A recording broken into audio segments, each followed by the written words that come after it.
Sejam bem-vindos ao Chá de Trovão com mais um vídeo que vocês mandaram. O Alex que mandou aqui. V de Vingança, Liberdade, Anarquia e Poder da Revolução. Ele também mandou um vídeo, o filme no caso, a gente acabou de assistir.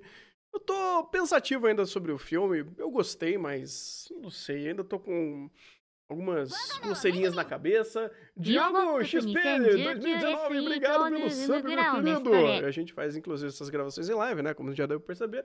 Mas vamos que vamos. Vamos ver mais um vídeo, inclusive, da Central Pandora, falando sobre V de Vingança. Lembrai, lembrai, de V de Vingança, a história, a arte, a mensagem. Eu não conheço motivo para um filme tão abrasivo ter ofuscado tão brilhante livro. A ficção científica não é só inspirada pela realidade, mas ela também tem a mania de inspirá-la, e poucas obras conseguiram causar um impacto tão grande no mundo real quanto esse símbolo. Para sempre marcado na história, a máscara de Guy Fawkes se tornou uma imagem poderosa, tornando V de Vingança uma das ficções científicas mais impactantes de todos os tempos no mundo real. Mas o que esse símbolo tão usado realmente representa, ou deveria representar? O que é V e o que a sua vendetta contra aqueles que prometeram uma sociedade pura, fiel e segura tem a nos dizer? Eu acho que é hora de termos uma conversa. Estão sentados confortáveis? V de Vingança pode não ser o melhor quadrinho de Moore. No entanto, ainda é um dos mais provocantes graphic novels de sua época. De qualquer época, e um símbolo que foi esvaziado nas últimas décadas. Muitas vezes confundido com uma simples história de autoritarismo versus liberdade, que é o seu conflito central. V de Vingança é, na verdade, uma majestosa história sobre onde reside a fragilidade da liberdade humana, sobre como é fácil usar a imagem de ordem e segurança para amansar uma nação, convencer essa nação a perseguir e exterminar aqueles que os amedrontam, e principalmente sobre os perigos dos símbolos que seguimos. Em uma batalha entre duas ideologias em extremos opostos, Moore entregou muito mais do que propaganda para uma ideia, mas sim uma reflexão sobre como entregamos o destino da nossa vida a hierarquias, como elas podem desmoronar e como o medo de um futuro incerto pode na verdade ser o melhor guia que podemos ter. Por isso eu peço perdão pela interrupção dessa noite, mas queria, junto de vocês, explorar a importância dessa delicada escrita através desse popurrí de palavras pretensiosas, mais pertinentes sobre duas versões de uma obra, prima e precária, pois passível da presunção pragmática do pensar populista político, ela perdeu seu poder e precisa ser novamente prestigiada. Por isso, essa peripécia previsível e passional para dizer boas-vindas ao... É uma surra do Aurélio, né? Uma surra do Aurélio aqui.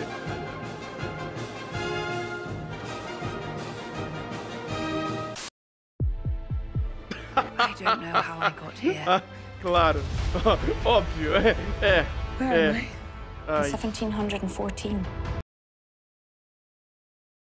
Eu esqueci disso.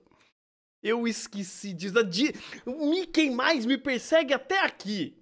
Puta que pariu. Ô, maldito rato do demônio, cara. O rato do demônio. O inferno. Vamos lá, deixa eu fazer uma pequena mudança aqui, né? Tá foda, cara, tá foda. O rato do Satanás não para de perseguir, até dentro da própria plataforma dele, porque quando você paga a merda da plataforma dele, ainda você toma propaganda dentro da plataforma dele, vai pro inferno, cara. Nossa, eu tenho um ódio desse rato, rapaz, você não faz ideia. Você não faz ideia como eu odeio esse rato. Tá, vamos lá. Arrumei aqui. E é isso. Agora sim. Científicas. Apesar de ser uma das ficções científicas mais reconhecidas dos tempos modernos, quando o assunto é iconografia, V de Vingança é muito mais popular pela sua versão cinematográfica, que eu particularmente não odeio tanto quanto muitos outros fãs do quadrinho, mas que definitivamente não chega nem perto do original, criado pelo lendário Alan Moore, que marcou não só pela sua passagem nas duas grandes editoras da América, como também nas mais importantes britânicas, e que revolucionaria a forma que vemos quadrinhos com seu insuperável Watchmen. V de Vingança foi um de seus projetos autorais iniciais, adaptado da sua ideia de 1975, chamada The Doll. V começou a ser publicado lá em 81 na Warrior, e foi bem fraquinho na época. Parte disso é entendível, já que até mesmo nas edições completas recentes, é possível ver que Moore não dominava bem a sua escrita nesse período, com os primeiros capítulos sendo a parte mais fraca e confusa de toda a graphic novel. Com a Warrior falindo no meio dos anos 80, levaria quase uma década para a história ser completa, lá em 88. V é uma combinação de algumas das mais importantes distopias da ficção científica, com o próprio Moore listando Huxley, Juiz Dredd, 1984, 64, talvez um pouco demais, Repente Harley Quinn, de Harlan Ellison, e também de Ellison o The Prowler in the City at the Edge of the World. V também foi muito inspirado pelo cenário político da época. O auge da Guerra Fria e o medo de um apocalipse nuclear dominavam o imaginário público. Já quando a história foi retomada e concluída em 88, o governo de Thatcher já começava a influenciar bastante as ficções científicas distópicas. Na história é perguntado o que aconteceria se a Grã-Bretanha sobrevivesse a uma guerra nuclear, mas não o seu governo. O que acontece quando as pessoas sentem o desespero de uma sociedade que está para falir, amedrontadas e confusas. Ao que elas recorrem? V se passa em uma década de 90 que, em parte, nunca aconteceu. Prevendo uma vitória do Partido Trabalhista em 82, Moore visualizou um futuro em que o partido cumpriria a promessa de remover as armas nucleares da Inglaterra. E como o próprio quadrinho fala, a única promessa que eles realmente cumpriram nesse futuro, o que fez a Inglaterra deixar de ser um alvo das bombas em um conflito nuclear que logo aconteceria. E enquanto os outros países pereceram com a destruição, a Inglaterra ficou quase intacta, mas entrou em um período de caos por causa da queda da economia global e das crises alimentícias. Enquanto o público esperava uma resposta do governo, uma liderança que nunca veio, o caos tomou conta do país, até o surgimento do North Fire, ou o Fogo Nórdico, uma organização de extrema-direita financiada pelas empresas que sobreviveram aos meses de caos, que com seus uniformes, boa aparência e organização, trouxeram o senso de ordem e controle que o público precisava, e então rapidamente assumiram o poder. Com o slogan Força através da pureza, a pureza através da fé, o North Fire faz o que vimos acontecer no passado muitas vezes, culpar um certo grupo de pessoas pelos problemas de um sistema doente. Com isso, eles perseguiram os imigrantes, os homossexuais, os dissidentes políticos, até os não ativos, e passaram a valorizar a pureza do povo anglo-saxão, apagando toda a cultura que não era de sua raça. Sim, o Fogo Nórdico é uma óbvia referência à Alemanha da década de 30. A narrativa aponta que a história sempre tende a se repetir. Sempre que momentos difíceis surgem, como na República de Weimar, a maioria vai se voltar para o mesmo tipo desesperado de controle e ordem. Mesmo que eles não concordem plenamente com os métodos, a sensação de segurança é uma zona de conforto que vale a consciência pesada. V de Vingança mostra que, uma vez desesperada, sem perspectiva, a tendência é que a sociedade, como animais indefesos, busquem esperança em líderes, em bandeiras, em símbolos e, principalmente, em encontrar inimigos compartilhados. O sentimento que vem de fazer parte de um grupo. E não existe jeito mais fácil de manipular esse sentimento do que te convencer de que há uma guerra e de um inimigo que precisa ser eliminado. Você dá poder a quem manipula esse sentimento, e quanto mais poder, mais inimigos eles escolhem e mais forte eles apertam a nossa garganta. E nós dizemos, até aqui tudo bem, até aqui tudo bem. Até nós nos tornarmos o inimigo. O North Fire é organizado em seções. A boca, responsável pela propaganda, a orelha, vigilância por escutas, os olhos, vigilância por vídeo, o nariz, os investigadores e o dedo, a ala executiva e polícia secreta do governo. Todo É engraçado que, tipo, esse mesma receitinha de bolo se repete, né? Com algumas dessas etapas faltando, ou algumas dessas etapas modificando, mas é sempre essa receitinha que se repete, né? Curioso, não? Curioso. controlados pela cabeça, e a cabeça é controlada pelo líder Adam Susan e o Destino. Um fato curioso sobre esse futuro, que talvez seja até mais presciente do que parecia na época, é que o governo não é comandado exclusivamente pelo ditador Susan, mas pela tecnologia a qual ele adora, o Destino, o supercomputador no centro da cabeça do Northfire. É o culto à lógica da máquina, ao 0 e 1, ao sim e não, a frieza da lógica computacional capaz de ditar tudo e eliminar nuances. Mas o mais importante de tudo é que Destino é um símbolo, afinal, quem pode argumentar contra o Destino? Para o público, o Destino não é simplesmente uma máquina, é uma entidade que ganhou voz através de Louis Protero e que fala com o público através da rádio, sempre o assegurando de que tudo o que acontece é a vontade do Destino, o que por sua vez torna os cidadãos complacentes com qualquer horror causado pelo sistema. Afinal, não é minha culpa se é vontade do Destino e as ações são do governo, da polícia, do exército, eu não preciso pensar sobre isso. Moore explora aqui como o sentimento de pertencimento, como o desespero por liderança e o conforto de ter alguém para te guiar são armadilhas que podem levar o cidadão comum a aceitar o que há de mais perigoso, mas ele também explora como, sutilmente, hierarquias são criadas para justificar essas opressões, nos lugares menos esperados. Os programas mais assistidos dessa Inglaterra do futuro são o herói sci-fi Storm Saxon, o programa de comédia Você Tem Que Rir com a protagonista Brenda e o noticiário 1º de outubro de 2051 é quando começa. Aqueles açougueiros pretos tiveram liberdade por tempo demais. Eles estupram nossas mulheres, queimam nossas casas, roubam nossas propriedades. Mas não, Hyde, porque a partir de hoje, Storm Saxon vai revidar. O programa acompanha as aventuras de Storm Saxon, ou Tempestade Saxônica, para ficar ainda mais claro. É um programa onde o belo Storm protege a Hyde dos canibais que querem usurpar a Inglaterra, enquanto os canibais, com um palavreado chulo falando inglês errado, só querem atacar e abusar da bela moça branca. Você tem que rir, é a história de Brenda e Sid. Brenda é o estereótipo da gostosa burra, que sempre se mete em confusões que acabam a deixando à mercê dos olhares ou das mãos masculinas. Os programas são intercalados pelas notícias, dando ênfase na violência, nas gangues que ameaçam a Inglaterra, na desordem, nos perigos, no negativo. A boca do Northfire tem um papel importante em, primeiro, disfarçar de entretenimento as hierarquias sociais e culturais que ela depende para manter o seu poder, e segundo, encher a cabeça das pessoas de medo. O ódio, o preconceito, a desigualdade, o medo do outro não é natural. É algo que vem das hierarquias construídas por quem está no poder e que são usadas para a manutenção desse poder. Moore até mesmo refletiu sobre a sua criação em relação ao mundo real anos depois. É possível ver a ingenuidade da minha suposição de que precisaria de algo tão melodramático quanto uma guerra nuclear para levar a Inglaterra para o fascismo. Minha filha hoje tem 7 anos de idade e os tabloides estão falando sobre a ideia de campos de concentração para pessoas com AIDS. Os esquadrões de choque usam visores escuros, assim como seus cavalos. Suas vans possuem câmeras de vigilância apontadas para todo lado. O governo já expressou o desejo de erradicar a homossexualidade, mesmo como um conceito abstrato. Só posso especular quem serão os próximos a serem legislados contra. Mais de 3 décadas depois, novamente enfrentando uma nova crise, é fácil ver como há sempre um inimigo para ser enfrentado. A Inglaterra só para os ingleses se tornou um slogan facilmente repetido e exibido no país de Moore. América só para os americanos, né? E ainda metendo essa gafe geográfica, né? Até porque... Ai, meu Deus do céu! Essa gafe geográfica. Mas assim, é cíclico. É engraçado como é cíclico. É engraçado como... de novo, é a mesma receitinha de bolo, cara. E é uma coisa que eu vi que o filme fez, e eu tô vendo que o quadrinho faz isso de uma forma muito mais interessante, sabe? Ele mostrar muito mais sobre o contexto, não sobre o herói, né? O mártir que vai fazer tudo. E o filme fica muito nisso, sabe? É muito... é preto no branco, isso. E talvez o quadrinho ele dilua um pouco mais sobre essa forma, né? O como funciona, qual é o resultado disso. E eu não sei, eu ainda tô pensando muito sobre o próprio filme, né? Mas o contexto tá aí. As regras de bolo para você fazer um governo totalitário e militarista tá aí. E aí a gente, de novo, vê como isso é engraçado, né? Como nos dias de hoje você olha pela janela e fala... é a mesma coisa.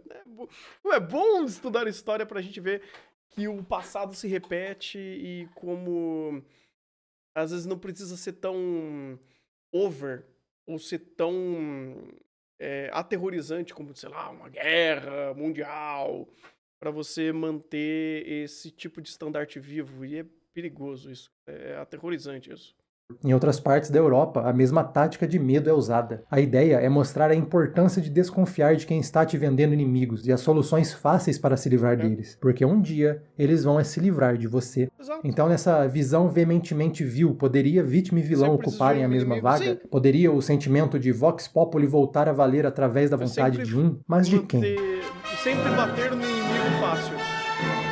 V é uma figura fascinante, tanto dentro quanto fora de seu universo. Ele é o completo oposto de Susan, que por sua vez é tão fascinante quanto o anti-herói. Susan acredita no fascismo, e não com o sentido vazio que a palavra tem hoje, graças à simplificação política que muitos aplicam. O próprio quadrinho fala sobre isso. Quando tudo é fascismo, nada é fascismo. E isso só fortalece a ideologia verdadeira por trás do nome. Para Susan, nada é mais importante que a ordem, e os fins justificam os meios. V é exatamente o mesmo, mas no oposto do espectro. V acredita que a anarquia, o fim de qualquer ordem não voluntária, é a solução, e para ele, os fins justificam os meios. Representando as ideias do próprio Moore, um libertário socialista, V traz a ideia da anarquia em suas ações e nas suas intenções, e como o próprio quadrinho deixa claro, caos e anarquia são duas ideias completamente diferentes. De forma bem simples, a anarquia não é só ser contra o Estado, é ser contra o conceito de qualquer hierarquia, sejam elas geográficas, econômicas, sociais, biológicas, ideológicas, culturais, políticas ou religiosas. Toda hierarquia gera opressão, mesmo aquelas que começam pensando em liberdade. V odeia todo tipo de autoritarismo, todo tipo de autoridade, dos momentos mais negros da humanidade, àquela que prometeu proteger o trabalhador, até aquela que prometia o sonho de liberdade. No entanto, o que V de Vingança realmente entende e expressa sobre a anarquia é que antes da liberdade deve vir a responsabilidade por si mesmo, que a liberdade verdadeira só pode ser alcançada ao, primeiro, aprender a respeitar a liberdade do próximo. Quando ele invade a Jordan Tower, centro da boca do Northfire, V exibe um discurso que compara a humanidade com uma fábrica, que enquanto nós, funcionários, ficamos brigando e discutindo na cantina, os gerentes continuam estragando tudo para todos os outros, que a humanidade teve inúmeras oportunidades de ser a sua própria gestora, mas que vez após vez ela sempre se acovardou e escolheu os símbolos, as bandeiras, as fronteiras, as empresas, as propriedades, os líderes, o controle e a ordem. A segurança de ser afagado pelo conceito de que você não precisa aceitar que a liberdade vem com a culpa de saber que os problemas do mundo também estão na nossa conta. O argumento de V é que vivemos em um ciclo de medo de aceitar a responsabilidade de controlar as nossas vidas, e por isso sempre damos o poder a quem quer esse controle. Por sua vez, essas pessoas criam os medos, tragédias, preconceitos e horrores que nos deixam ainda mais assustados com a responsabilidade de tentar assumir o controle de um avião que está claramente em queda livre. Mas essa é a ideia de V, o que ele apresenta. O que faz dessa graphic novel uma aula de roteiro é como Moore vende a ideia de um lado contra o outro, um definitivamente certo e um definitivamente errado, para depois explorar as camadas de V e aos poucos fazer o leitor pensar sobre o protagonista do que ele está lendo. V é um terrorista, ele explode o parlamento logo na primeira edição, diferente do filme, que é o objetivo final. E enquanto isso pode ser justificado, já que não existe revolução pacífica, aos poucos as suas atitudes se tornam cada vez mais questionáveis, a ponto do próprio quadrinho perguntar: V é realmente um revolucionário ou apenas está procurando uma vingança pessoal? Afinal, o nome não é R de revolução, é V de vingança. Uma das pessoas que ele elimina durante os acontecimentos que acompanhamos é a doutora Delia, doutora de Larkhill, líder dos experimentos nos indesejados na tentativa de encontrar uma cura para todos os patógenos biológicos que poderiam afetar a pureza da Nova Inglaterra. Delia era uma criminosa, sem dúvidas, mas ela foi tão consumida pela culpa que ao ser transferida para Londres, ela dedicou a sua vida a ajudar o máximo de pessoas possível. Ainda assim, ela foi envenenada por V, algo que ela não teme. Na verdade, ela estava ansiosa para acontecer. Delia nos faz questionar se podemos nos redimir pelo nosso passado, ou se há males que nenhuma quantidade de bondade pode reverter. Matá-la pode parecer uma questão fácil de ser resolvida, mas até mesmo V parece entender a complexidade de julgar alguém que pode ter mudado, sendo ela a única vítima que ele trata com respeito e carinho, até mesmo mostrando seu rosto, com ela respondendo que era algo tão belo. Delia também representa parte da filosofia de V.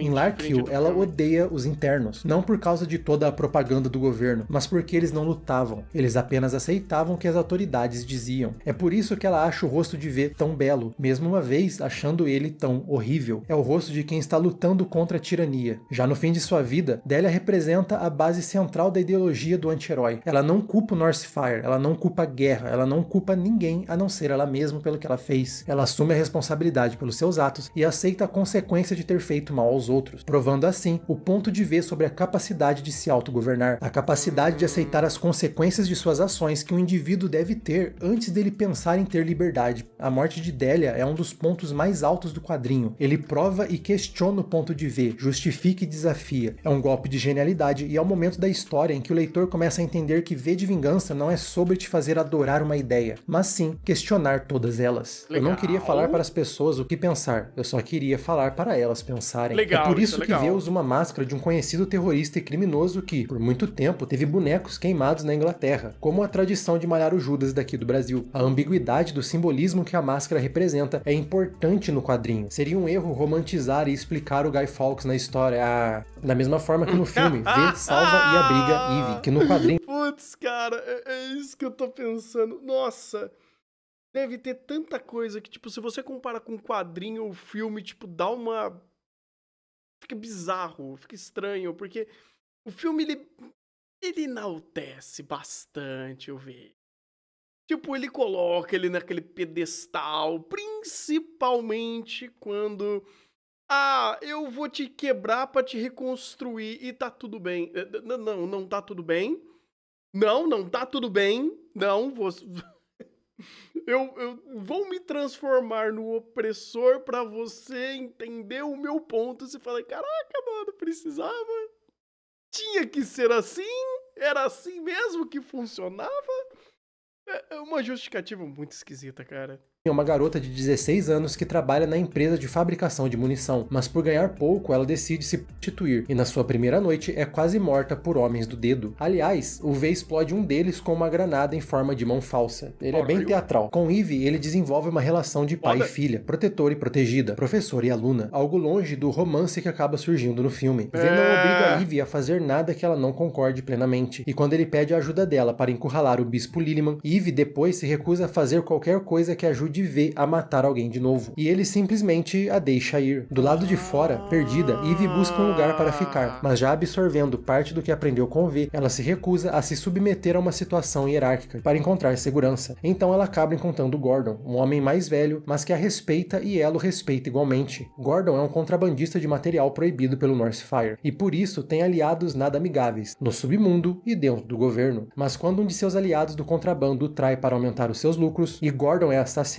Eve acaba optando pela vingança. Mas antes dela conseguir cumprir o seu plano, ela é capturada por uma figura misteriosa. Eve acaba sendo interrogada e torturada, mantida em uma cela úmida e escura até que ela entregue a identidade e localização do codinome V. Eve só tem duas companhias em sua cela, um rato e uma carta que ela encontra escrita pela atriz Valerie Page, contando a sua história de vida, sobre a mulher com quem ela se casou e como elas foram presas pelo Northfire. E a carta de Valerie se torna parte muito importante de Eve. Eu morrerei aqui. Cada pedaço meu vai perecer, exceto um. É tão pequeno e frágil e é a única coisa no mundo que vale a pena ter. Nós nunca devemos perdê-lo, vendê-lo ou dá-lo. Nós nunca devemos deixá-los tirar isso de nós. E ao entender a força de Valerie, Eve prefere ser executada do que trair o seu pedaço, no que ela acredita. E então, ela é liberada e descobre que era V que tinha prendido ela para ensiná-la a ser verdadeiramente livre. E é aí que, novamente, o quadrinho questiona a figura de V. Ele torturou uma pessoa inocente para que ela também vivesse o que ele viveu, ver o seu ponto de vista, por assim dizer. Seria o V tão diferente assim do que o Northfire fazia nos campos de reabilitação? Sim, a resposta é sim. Mas é importante notar como o V é mais do que moralmente ambíguo. Ele é moralmente questionável. Os seus métodos devem causar desconforto no leitor. Essa é a intenção. A ideia da história é mostrar que apesar de defenderem duas ideias completamente diferentes, pessoas como Susan e V, apaixonadas pelas suas ideologias, controle e liberdade, ordem e autonomia,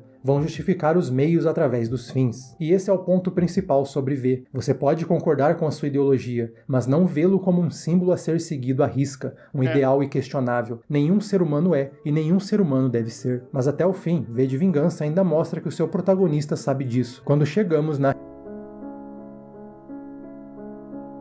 V de Vingança se passa durante vários meses, com V eliminando partes importantes do governo e a história nos mostrando os efeitos de suas decisões. Por isso que a alegoria do dominó é tão importante nessa versão. A revolução não é movida apenas por V, ele apenas moveu algumas peças. Peças importantes, mas apenas peças. A coisa mais importante que V faz, além de falar diretamente com o público, é plantar as sementes do seu anarquismo e mostrar as falhas da hierarquia. Ele faz isso atacando diretamente os símbolos desse regime. Primeiro ao sequestrar Louis Protero e o torturar, o relembrando de seu período como comandante de Larkhill, e ao queimar a sua coleção de bonecas, a ponto dele enlouquecer e nunca mais conseguir falar normalmente, fazendo então o destino perder a sua voz, enfraquecendo a fé das pessoas em um símbolo tão poderoso. Susan é apaixonado pelo destino, literalmente, também presciente sobre tecnocratas no nosso presente, que veem mais vida na tecnologia do que nas pessoas. No entanto, um dia as pessoas de Londres começam a receber cartas de amor enviadas pelo supercomputador, deixando todo mundo confuso com o que estava acontecendo. Logo, o nariz entende o que está acontecendo. V tem controle sobre o destino. É assim que ele sabia os movimentos do dedo e como ele conseguia desligar a energia de certos bairros para gerar caos e agitação. Ele tinha uma segunda versão do computador em sua galeria e estava usando ela para manipular a principal, subvertendo as mensagens do destino, destruindo a confiança na ideologia de Susan de dentro para fora. Nos quadrinhos, apesar de termos um protagonista, temos vários personagens tão fundamentais quanto ele, principalmente três: Eve, o investigador Finch e Rosemary. Rosemary é a mulher de Derek Almond, o líder do dedo. Ela é uma mulher amargurada que aceita ser submissa de seu marido. Ela é obrigada a aceitar todo o abuso e descaso que ele tem com ela. Mas quando Almond é morto por V, justamente por ter esquecido de recarregar sua arma após usá-la para amedrontar Rose, ela se vê sem rumo, com o governo negando seu pedido de pensão. E tendo aprendido apenas a se submeter a essa hierarquia, ela tenta correr para esse conforto, se deitando com um homem que odeia, que tem até nojo, mas que foi o único que lhe deu atenção. E quando ele é morto pelo dedo após uma maquinação de V, Rose novamente se submete à dinâmica de mestre e servo, aproveitando da posição que a mulher é vendida nessa sociedade. Como vimos com a Brenda, ela arruma emprego para se apresentar em um cabaré, como ela mesma rancorosamente afirma, expondo a traseira para o resto do mundo para poder sobreviver. Mas abuso após abuso, Rose decide começar a se proteger. Após tanto rancor, ela decide não só se proteger e derrubar quem ela vê como responsável por toda a sua situação. Durante uma aparição pública de Susan, tentando garantir ao público que estava tudo sob controle, ao abrir a porta, Rose se vinga de quem ela achava que a colocou ali. Como V, ela decidiu por uma vendetta, provando que, como V disse, toda situação de desigualdade levará à revolta, levará à violência. A sua ação leva a Inglaterra, que já estava abalada, a um caos ainda maior. No entanto, o que V talvez previu, mas não controlou, é que a morte de Susan não dependeria de suas ações, nem de Rose. Qualquer organização feita com base no poder um dia sucumbirá, já que sempre alguém vai querer tomar esse poder. E esse alguém é Peter Creed, que entrou como novo líder do Dedo após a morte de Almond. Ele já estava de olho em acabar com a vida de Susan e assumir o Northfire. Por isso, ele contratou criminosos, liderados por Harper, o mesmo que assassinou Gordon, como o braço forte do Dedo nas ruas, os deixando prontos para tomar o poder assim que Susan demonstrasse qualquer sinal de fraqueza. No entanto, Ellen Heyer, mulher do líder dos Olhos, também tinha a mesma ideia, uma mulher forte e dominadora, que tinha o seu marido como submisso, que usava ele como um peão. Ela estava movendo os pauzinhos para colocar o esposo no poder antes que Creed completasse o seu plano. E como em uma organização que se valoriza lucro acima de tudo, não existe lealdade, ela paga a Harper o dobro de Creed para ele trair seu chefe na hora certa. E quando chega a hora em que Creed acredita que finalmente está no poder, Harper acaba com ele usando a sua navalha, já que não valia a pena nem desperdiçar a bala. Mas quando Harper vai até Ellen para comemorar na cama, como eles vinham fazendo, ele encontra com o marido dela, Conrad, que graças a V, descobriu que a sua esposa estava o traindo, e ambos morrem em uma luta por poder. Curiosamente, não por vingança, mas porque Conrad queria provar que era o homem mais forte. Com Conrad morto, Ellen não tem mais um peão para colocar no poder e controlar. Todos os planos de Creed, Harper e Ellen caem por terra, com participação mínima de V. O quadrinho nos mostra que toda estrutura baseada em poder acima do outro, ela é frágil, porque quem tem o poder vai fazer de tudo para mantê-lo e aumentá-lo, e quem não tem vai buscar qualquer oportunidade de tomá-lo, e tudo que temos no fim é terra arrasada.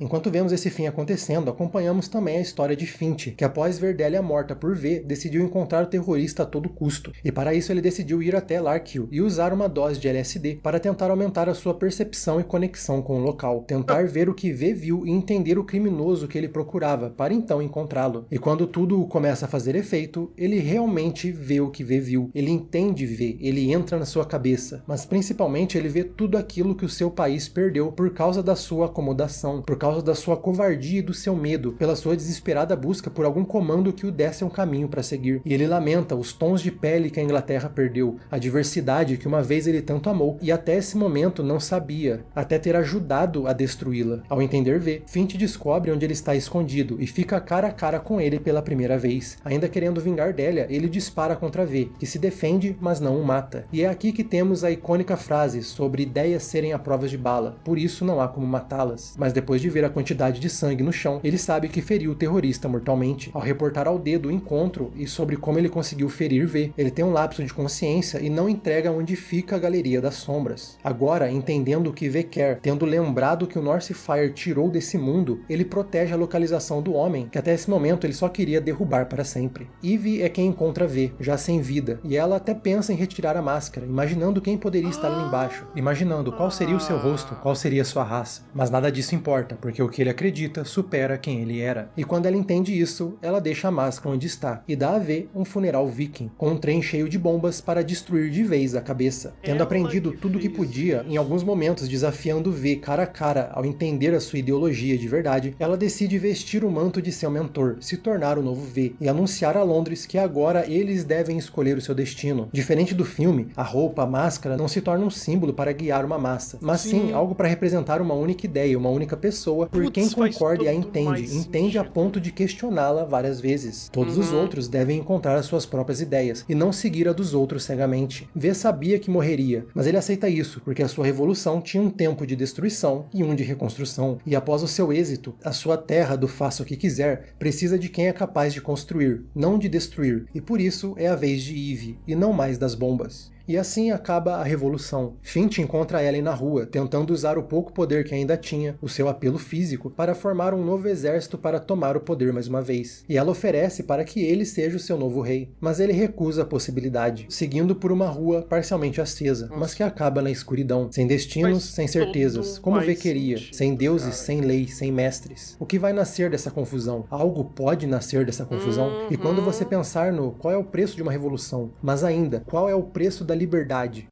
Pense nessa imagem. Esse quadro é foda. Esse quadro é foda. Esse quadro é foda. Porque é justamente isso. É uma... uma rua, um caminho pro nada. É um caminho pra escuridão, pro desconhecido, pra algo não iluminado, pra algo que não se sabe. E é tudo escuro, é tudo mais escuro, porque é o desgaste de tudo, todos os conflitos. Então, tipo, todos os conflitos sendo tão caóticos quanto foram, ele só pavimentou uma pequena estrada com pouca luz em direção de algo que é mais incerto do que já estamos. Cara, foda! Foda! Liberdade não é uma explosão de fogos e festa. É uma rua escura, onde você não consegue ver o final, onde você deve andar sozinho e respeitar a caminhada de todos os outros que nela estão. Cada um tem o seu caminho e o seu jeito de andá-lo. Se o escuro for te amedrontar e você for seguir qualquer um que estiver segurando uma vela, então essa não é uma rua que você está pronto para caminhar. Nossa, cara, agora eu entendi porque a graphic novel é, tipo, tão melhor quanto o filme. E agora eu entendi um pouco mais meus problemas com o filme. Ótimo, perfeito. Então uma história poderosa, muito além de um conflito de ideologias. É uma fábula sobre o verdadeiro preço da liberdade, que começa com aceitar a nossa culpa e a nossa responsabilidade, de que nenhuma liberdade vale mais do que a outra. Um conto sobre como nosso medo, nossa ânsia por ordem, por líderes e por guias, pode dar poder a ideias perigosas, e sobre como no fim, o poder só pode vir de um único lugar, cada um de vocês, e não deveríamos dá-lo para qualquer salvador que nos prometa a pureza do futuro. Que, inclusive, é uma coisa que o filme faz. Tipo, ele enaltece demais o próprio V. Ele enaltece demais o grande salvador, anti-herói, pipipi, popopó. Uma festa, e fogos, e aquele exército de máscara. Assim. Ai, cara... Sei lá, parece meio... Sabe, contraprodutivo, até contraditório, é muito estranho, é muito estranho. Agora eu tô começando a entender um pouco mais o problema do filme, ou os problemas que eu tive com o filme. Eu não acho que ainda o filme é tão ruim, não acho que é um filme ruim, no caso, mas ainda eu tô no processo de pensar sobre isso, mas saber como que é a graphic novel, nossa, muito mais interessante.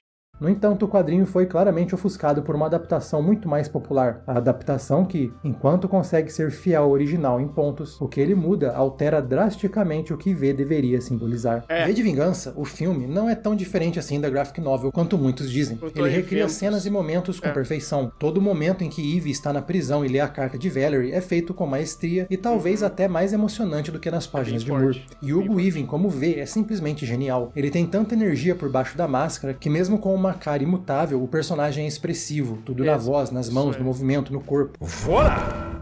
In view, a humble vaudevillian veteran, cast vicariously as... E o dublador Luis Carlos Percy não ficou nem um pouco para trás. Voilà! À sua vista, um humilde veterano do vaudeville trajado com vestes de vítima e vilão pelas vicissitudes do destino. No entanto, uma obra que é sobre anarquia versus fascismo foi adaptada em um filme que só tem uma única menção à anarquia e é dita por um assaltante fazendo referência a uma banda pseudopunk. Anarchy in the UK! O filme ignora como V teve que trabalhar junto do sistema, ganhar sua confiança e se organizar, e se preparar para destruir aquilo que o oprimia e se libertar. Parte importante de uma revolução anarquista, qualquer uma na verdade. E ele prefere muito mais essa visão mística, quase sobrenatural que se vê muito na cultura norte-americana, com Lark Hill explodindo por nenhum motivo explicado. V é um líder superpoderoso, que mostra sua força diante de uma rajada de tiros e ainda consegue manter sua bravata. O quadrinho é sobre como é importante nos organizarmos, criarmos estratégias e não cairmos no erro de acreditar nos salvadores milagrosos que vão nos guiar. Exato, e cara, foi isso que me incomodou muito, porque como que você tá dizendo que de um lado você tá tentando trazer uma nova perspectiva um povo que está sendo oprimido por um sistema opressor e militarista, né, totalitarista e militarista, e do outro você tá dando meio que a resposta disso quanto a um herói, ou um anti-herói, uma figura salvadora. Faz muito sentido, né? Até o meu pouco entendimento sobre esses contextos até de anarquia, ou alguns outros contextos políticos que ele traz aqui, ou de perspectiva que ele traz, ainda me parece muito estranho. O filme é sobre um salvador milagroso que do nada vai surgir para nos guiar. Basta pensar no final, que apesar de catártico, não entendeu a ironia do que ele propõe. A solução para enfrentar o conformismo que levou o mundo ao autoritarismo é todo mundo se vestir igual, defender a mesma ideia e seguir o mesmo líder. Sabe? Mais conformismo. É uma dissonância que só Hollywood seria capaz de produzir. Não à toa, a máscara do V se tornou um símbolo vazio, usado por pessoas que confundem a liberdade com o direito de tirar a liberdade dos outros. É um símbolo tão vazio que foi enfiado em uma série B de super-herói para ter o universo expandido, não representando mais nada do que ele deveria. Não me entenda errado, eu ainda gosto do filme, mas ainda assim é pegar uma das mais provocantes histórias já escritas e transformar em uma versão fácil de digerir, falando de liberdade da forma mais segura, confortável e afagável possível, sem desafiar o espectador. Ok. Então acho que agora eu tô começando a mudar um pouco mais meu entendimento do filme e eu tô achando esse filme pior do que deveria ser. Esse filme é pior do que deveria ser. Porque, pô, você tá com a bola quicando sobre um tema em um contexto tão delicado quanto o material original traz. Se você faz a coisa mais água com salsicha, digerida e ainda se contradiz em muitos pontos que ele quer trazer, principalmente pela conclusão, aí você, né, descaracterizou muito sua obra. Aí você, sabe, completamente tirou o significado, inclusive, de um dos ícones que ela quer trazer, né? De um dos ícones que ela quer fixar. Que ainda assim, mesmo ela fixando, como ele falou, ainda ícones, você tem que questionar esses ícones. Então, se ele está trazendo um ícone para ser fixado, questione o ícone fixado. A obra não faz... O filme não faz isso. O filme não faz isso. Incrível. A minha ideia aqui não é te falar o que pensar, mas te falar para pensar. Para olhar para os símbolos, os líderes, as ideias que você segue e perguntar a quem ou ao que você está dando poder e o que eles podem te tirar e tirar dos outros. Cara, pensei em uma coisa até muito mais forte aqui. Tem a cena que a... Eu esqueci o nome da garota lá, que ele cuida dela, né? Cuida até a transição de cena, né? Porque depois ele faz aquelas coisas lá com ela. Tem a cena do beijo. E tipo, caraca, você tá beijando o símbolo. O símbolo que te quebrou. O símbolo que teoricamente te colocou numa situação de extremo... De extremo... Sabe... desumanidade. E você aceitou aquilo e beijou aquilo e tá tudo bem. E você... Ai, cara, que coisa estranho. Sei lá, que semiótica esquisita ali. Ah, sei lá. Quanto mais eu tô começando a pensar do filme, agora com um pouco mais de contexto, tá esquisitando. Porque você nunca sabe quem está por baixo da máscara, da bandeira, do ideal. Então ande pela sua própria rua, iluminado pela sua luz, e que a humanidade e a empatia prevaleça. E esse foi mais um vídeo do canal, dessa vez explorando o V de Vingança. Antes de encerrar, um agradecimento especial aos primeiros imediatos Joel Melo e Mestre J, o pessoal da Ponte de Comando Guilherme Ian, Daniel Câmara e Mr. Vitim, e os oficiais de ciências Alexandre de Leon, Evandro Araújo e Paulo Nunes, pessoas essenciais na nossa missão de levar a ficção científica por todas as galáxias. Pô, muito bom, cara. Muito bom o vídeo. Nossa, me ajudou bastante a entender mais o que é V de Vingança, o que era graphic novel, um pouco da dissonância disso, né, do filme. Foi muito bom, cara. Muito bom. Me ajudou a pensar um pouco mais, digerir mais o filme, porque eu tava com essas pulgas atrás do olho. Eu falei, cara, tem coisa aí. Eu não sei o que é, mas tem coisa aí.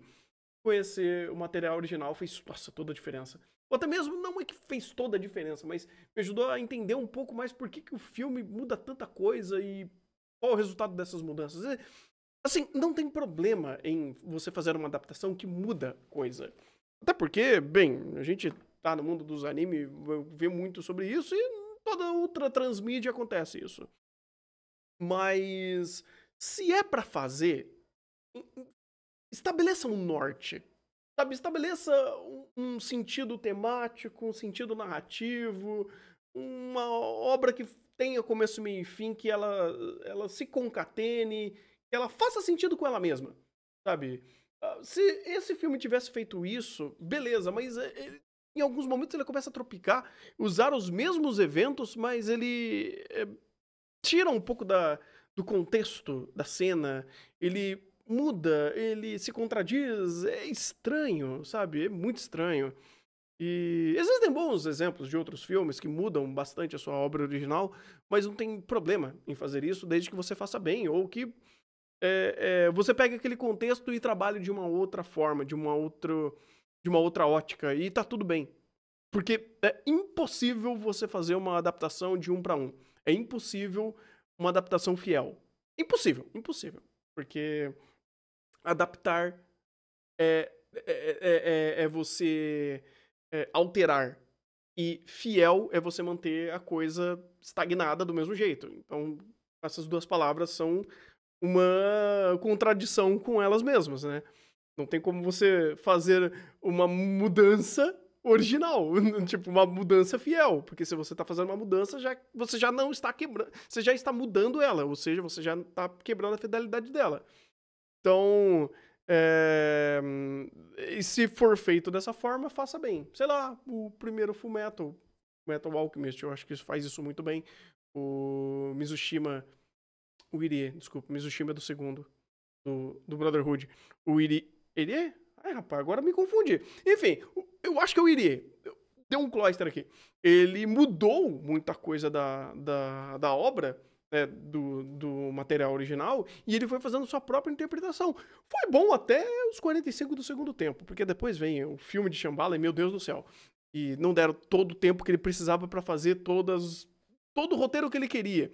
Mas eu não tiro o mérito da tentativa e o que ele trouxe para a visão dele, né, da visão do primeiro Fullmetal clássico sobre a obra. Isso é bem legal quando é bem feito. Mas, enfim, valeu, Alexiuk, por ter mandado tanto o filme quanto o vídeo.